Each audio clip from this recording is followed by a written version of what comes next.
I never said it was. The benefit of being a Time Master is that the length and breadth of history gives one perspective. I've seen darker days. I've seen men of steel die and dark knights fall, and even then I accomplished my mission no matter what. Hey guys, welcome to another Mac Ninjas News and Reviews. I'm your host Mac Ninja, and this is the reviews. Guys, today I'm going to do my review of DC Legends of Tomorrow, Season 1, Episode 10. I know I never did a review for last week's episode, so I'll go over a quick recap of that, and then we'll get cracking on with this review. So, last week we had the guys stranded. We had Sarah, Kendra, and Ray. They were stranded in 1958, I think it was. They were there for a couple of years before the guys managed to get back to them. Turned out that this guy Kronos was actually Mick Rory. Don't know if it was the real Kronos or if it was some sort of Mick was some sort of paradox because of the whole time travel thing. Not sure, didn't really explain that in this episode either. It turned out Mick was hunting them and Captain Cold ended up having to freeze his hand off and shoot it off. Well, smash it off anyway. That was mad. Turns out they had some sort of regenerative technology on the Wave Rider. Now, as you also noticed, Ra's al Ghul was in this episode, and we've seen a young Talia al Ghul because Sarah went back to the League of Assassins because she didn't know what to do. I think it was really cool seeing Matt Noble, or Noble, up there playing Ra's again. He's a pretty damn good actor and he's pretty good at playing the part.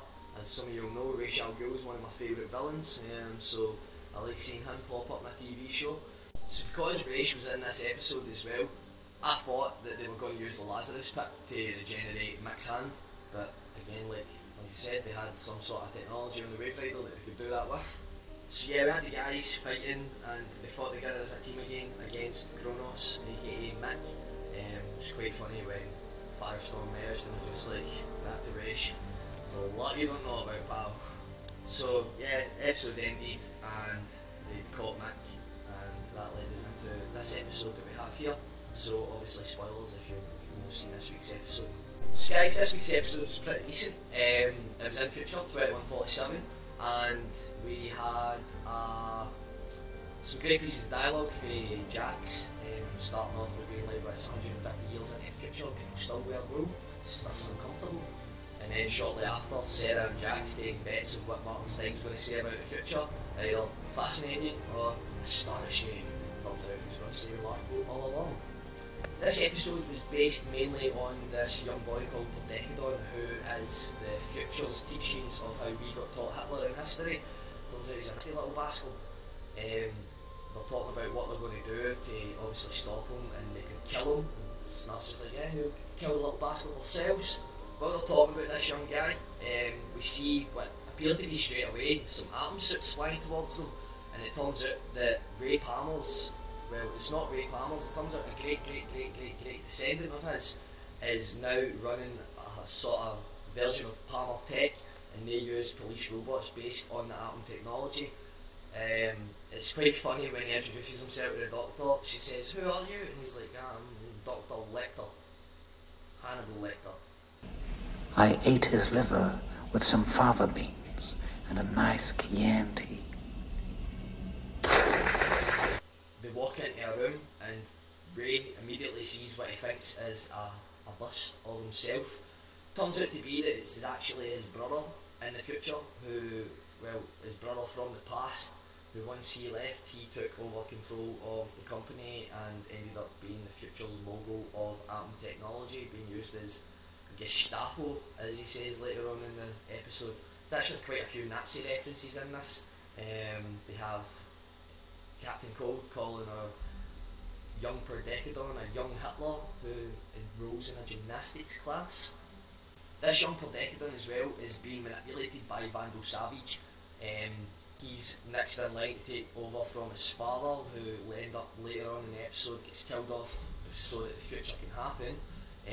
This young guy releases the Armageddon virus through Savage. He's too young to take over himself, so he appoints Savage, obviously his mentor. We get some Kendra flashback scenes about Carter Hall and their son as well, Albus. Some pretty moving scenes, I suppose, because she's she's with Ray now, and she makes the point of saying she thinks that she's cheating on him with Ray because they're like soulmates, obviously.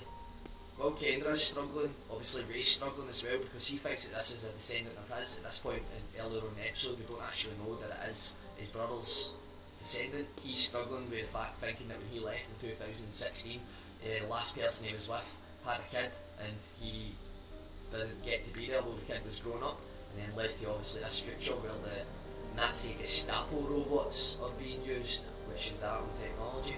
We see young Decadent on the ship, passed out, and Sarah mentions, I wonder what young genocidal maniacs dream about, and Gideon's like, well, he's dreaming about being at home making cookies with his mum. And Sarah's like, well, you know what we're dreaming? And she's like, yes, for example, last night you were dreaming about frolicking with a young nurse, taking us back to a couple of episodes prior. She's embarrassed, like, oh, well, we won't be dreaming about that anymore.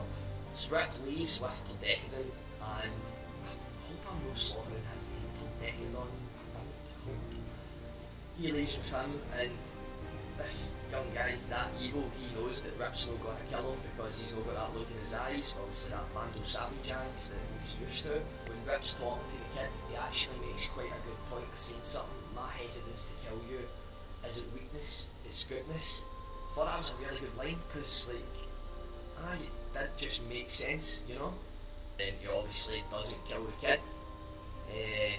It's quite a moving scene because he's talking about his son and how he's asking this kid, do you know how to swim? I never got the chance to teach my son. Time's a funny thing. We also have in the background, we have a story with Mick being in the prison cell. We've got Sarah kind of trying to be like an agony aunt, trying to get Snart to talk to Mick, which we'll come back to the result of that in a wee minute. Vandal and Tor Decadent, the young guy's dad, bring their army and they're attacking the ship. They're like, well, we don't need weapons, we've got superpowers. Ray's getting his ass kicked and lands to the ground, and he's like, ah, well, so this is what it feels like to be last year's supermodel. Him and Kendra go to try and deactivate the robots, and they bump into his who he thinks is his great granddaughter, and they explain the whole situation, finds out that it's actually his brother, and she's like, oh, well, yeah, suppose, on you go. They disable that, think it's all in their favour, and then Savage has got a knife to Sarah's throat, and we get, I suppose, what is called a Mexican standoff, because Rip comes over with the young kid with the gun at the back of his head. The young kid looking evil as hell here, being like, nah, don't take the deal, just kill her, just do it. Crazy little bastard. Then, all goes well, they get back on the ship. Turns out that they actually cemented the future and made it happen quicker, because what they did by taking that kid made him even more susceptible to Savage's ways. The kid ends up killing his dad, and like I said earlier, appoints Savage to be his stand-in boss of his company. So that's what we've got for there. We come back to the prison, well, the brig on the ship, and Mick and Snart are talking. They come to a deal with Snart's like, if you kill me, you can take the ship and escape, blah blah. And Mick's like, oh, well, what happens if you kill me? Oh, well, I suppose I'll be off this place. So they have a fight scene, and Mick gets the better of Snart, and just as he's about to punch him, he just stops, and Snart's like, well, we had a deal, and Mick says, no matter what I do, we're all dead either way. And so Mick now explains to the guys, I suppose he's part of the team again, that there's these hunters coming after them.